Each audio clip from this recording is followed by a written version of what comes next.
Hey guys, welcome to the channel. If you don't know me, I'm Cyrus. Welcome to Cyrus Fight Drifts. Today we're going to be talking about things I use in the shop that people don't really think about.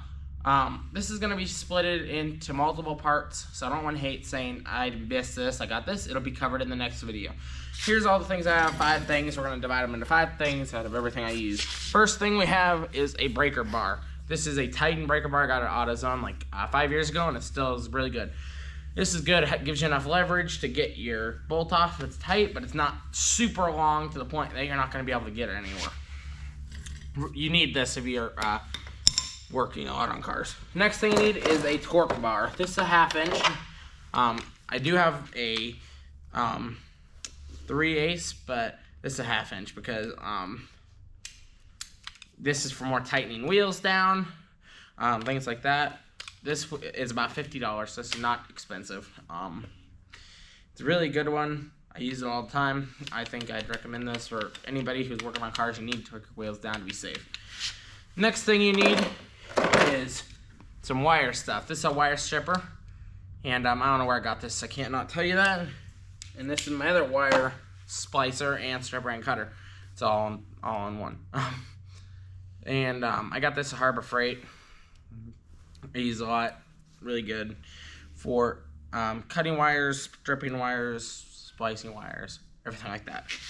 Next thing I need is a multimeter. This is basically test your battery's voltage or any electricity.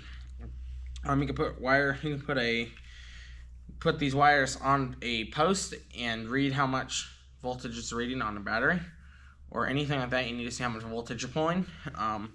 This one was a little bit more expensive, but you can get these at Harbor Freight for like $15. Next thing you need is some sort of floor jack. You do not want to get away with using a cheap jack. You want a good one. This is a Harbor Freight jack. It works just fine, but don't get like the AutoZone ones. Those are worthless. This one's really good. It's light. I mean, I can just take this and pick this up. It's probably 30 pounds at best. This Pittsburgh 1.5 ton racing jack is what it's called. I have a big one too. It's a 4 ton. I just didn't want to drag it over here. It's pretty heavy. So yeah, that's the start of the video. Start of this series. Things you need for your shop. Cheap. Basically everything will be linked in the description below. This is like $75, $15, $10. Not sure how much that is. Torque bar is $50. Breaker bar is probably $25. So everything here is very affordable. You can have it in your shop and be safe. So I'll catch you guys in the next one. Stay safe out there. I'll see you in the next one. Goodbye.